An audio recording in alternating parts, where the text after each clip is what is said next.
Hi, this is Dr. Gregory Sadler. I'm a professor of philosophy and the president and founder of an educational consulting company called Reason.io, where we put philosophy into practice. I've studied and taught philosophy for over 20 years, and I find that many people run into difficulties reading classic philosophical texts. Sometimes it's the way things are said or how the text is structured. But the concepts themselves are not always that complicated, and that's where I come in. To help students and lifelong learners, I've been producing longer lecture videos and posting them to YouTube. Many viewers say they find them useful. What you're currently watching is part of a new series of shorter videos, each of them focused on one core concept from an important philosophical text. I hope you find it useful as well. Part 2 of Max Scheler's work, Ressentiment, is very short. It is titled Ressentiment and Moral Value Judgment. And what he's doing here is making an important transition to the later parts of the work, bringing together some of the ideas from the first section and getting us ready to go into the third and fourth. He begins by talking about this important result of modern ethics, and by that he includes his own work, formalism in ethics and non-formal ethics of values. A big, thick book, as you've noticed. It is quite a study, and there's actually a footnote here on this very first sentence that will refer us to that work. So he tells us that the recognition there have been several moralities, plural, in the world, not just one. This is one of the most important results of modern ethics. And he says, now you might think that I'm missing out on something, because aren't there a whole bunch of what he calls relativists? And we have to be a little bit careful in distinguishing Scheler's use of the term relativist here from what we typically think of when we use that term in ethics and in philosophical context. But there's these ethical relativists, and haven't they been saying that there's all different kinds of moralities? You can kind of pick and choose, or maybe your society gives you one, but there's options between them. So he says, a lot of people think this is old news, as old as the insight into the so-called historical relativity of customs, the adherence of so-called ethical relativism. And who does he talk about here? Quite interestingly, people who we might not consider to be relativists. We would say, at least in the case of two of these people, they're actually putting forth an idea of historical progress, and it is based on utilitarianism. So he says, modern positivists like Comte, that's Auguste Comte, John Stuart Mill, Herbert Spencer, and others.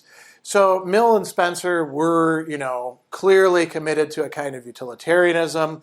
And he says these are precisely those who have completely misunderstood the whole question.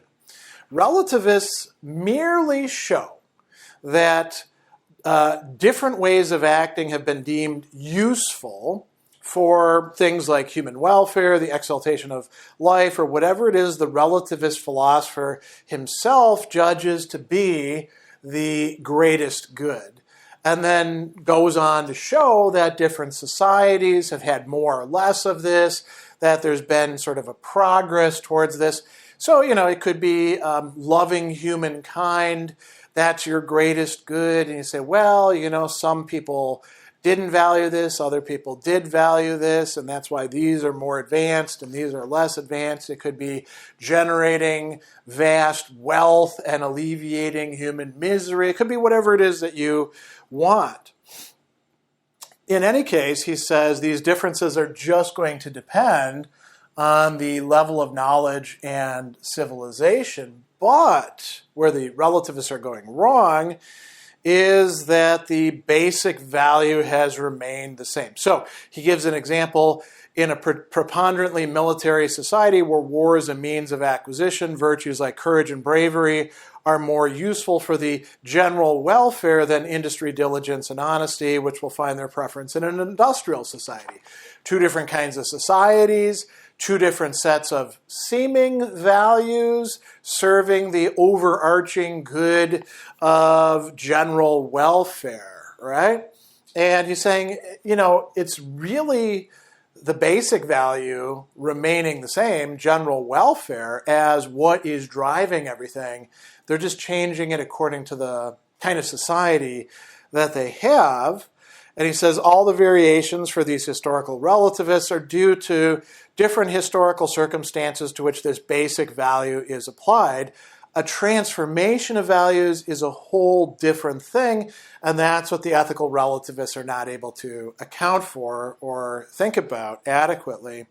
So Scheler is saying, okay, listen, my point of view, and the point of view of people who see things my way, is going to go deeper than that. He says, when we say there have been several moralities in the plural, what we actually mean is that the rules of preference themselves between values have changed. And so we should pause for a moment. This term preference, Vornehmen, putting one thing ahead of or above or in place of another, this is really central to Scheler's ethics.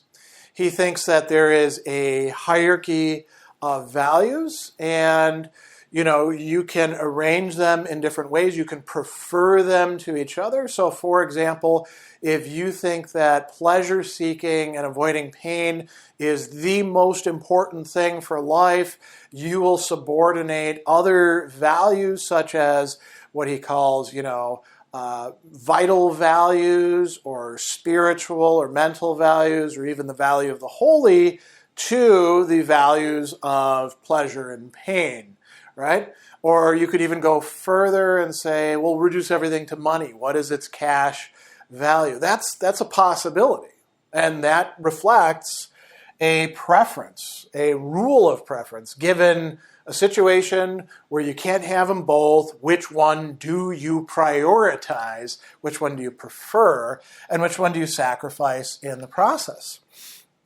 So Scheler is going to say that a morality is actually a system of preferences, not just between bearers of values, but between the values themselves. And he says that there's a moral constitution which must be discovered behind the concrete valuations of a nation and era. And this can change. And it does, in fact, change historically, even within the same civilization or culture. He says that the system can undergo an evolution which has nothing to do with the growing adaptation of actions and judgments to changing conditions. In the latter case, the evaluations of certain actions, convictions, or types of people may have changed, but the ultimate criterion has remained the same. But there have been primary transformations of moral systems themselves that are independent of mere adaptations. And he says that, this is where the relativists don't actually see what is going on with themselves. The relativists have always been the absolutists of their own particular value periods. So they take something like general welfare, which everybody's talking about in the 18th, 19th, and early 20th century, and they're like, well, that must be what we're all striving for. This morality here addressed that well, this one not so well. But they're all absolutists in one way, taking the vantage point of their present as how to measure, as he says, the past. So he says they don't even see the primary variations in ways of judging the rules of preference themselves. Who actually gets it right? The ethical absolutists like Scheler. Now, what does he mean by ethical absolutist? Does he mean that we have rules to cover every single thing? We know perfectly what the one true morality is, and everybody else is wrong. That's not what he means by ethical absolutism. It's we could call it a belief, a commitment to the idea that there is some sort of objective, as he's going to call it, there are eternal laws of preference and an eternal hierarchy of values, and these are actually objective. So he thinks that this is the case, and it can be recognized, and this has to do with value judgment. So the relation, he says, between the various moralities and that eternally valid ethics is like that between different astronomical systems and the ideal system sought by astronomy. So we never find a society that actually has the absolute enshrined within their historically existing system of values, preferences, orderings, or anything like that. But we can, recognize that some are closer and some are further away, right? So he's going to tell us that ethical absolutism can recognize the more far-reaching relativity of value judgments, and that there is an intrinsically valid system, that's the eternal hierarchy of values, that is more or less adequately represented in different moralities. So he gives a really interesting example here. He says, if the Greeks had no technical civilization, it's not because they were incapable or as yet incapable of creating one. They didn't wish to create it. It didn't reflect the value ordering that they had. It would have run counter to the spirit of their morality. And he says, by morality, we mean the rules of preference themselves which govern a nation and era, not the philosophic and scientific representation or systematization of that. And so Ressentiment is going to play a role here. He says Ressentiment brings about its most important achievement when it determines an entire morality. And is this actually possible? He says it would pervert the rules of preference until what was evil appears to be good. And he says that, well, if we look at European history, we're struck by the enormous effectiveness of Ressentiment in the formation of moralities. Now, here is where Scheler is going to differ from Nietzsche, where he's taking the term Ressentiment from, right? So Nietzsche believes that Christian morality is through and through the fruit of Ressentiment. Scheler says, if we're thinking about Christian ethics or Christian morality, we believe Christian values can very easily be perverted into Ressentiment values and have often thus been conceived. So Nietzsche is not completely off base. Where he goes wrong is in thinking reductively that that's all there is to Christianity. It's all basically just Ressentiment.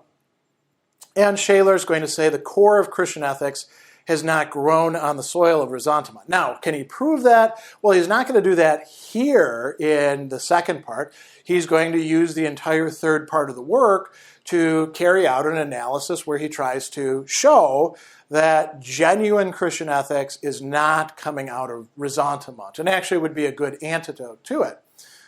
What about, as he calls it, modern bourgeois morality? That, he says, is rooted in Ressentiment, and that's what he's going to talk about in the fourth part of the work. He says that this has gradually replaced Christian morality. Now, notice when he sets the date. Did it gradually replace Christian morality in the 18th century with the Enlightenment? No, it began replacing it ever since the 13th century, the 1200s, right? And culminating in the French Revolution. He says, in the modern social movement, Ressentiment has become an important determinant and has increasingly modified established morality. So Scheler is going to say, yeah, Nietzsche, you actually had the wrong target. You're going after Christianity. Some Christians are filled with Ressentiment, to be sure, but not all of them are. Where we're going to find Ressentiment the most in the European mind, and perhaps we could say, in a global sense, now because European culture spread in so many other places, is going to be in modern bourgeois morality. And so we have to do separate analyses of each of these. And that's where the second part of the work is going to end.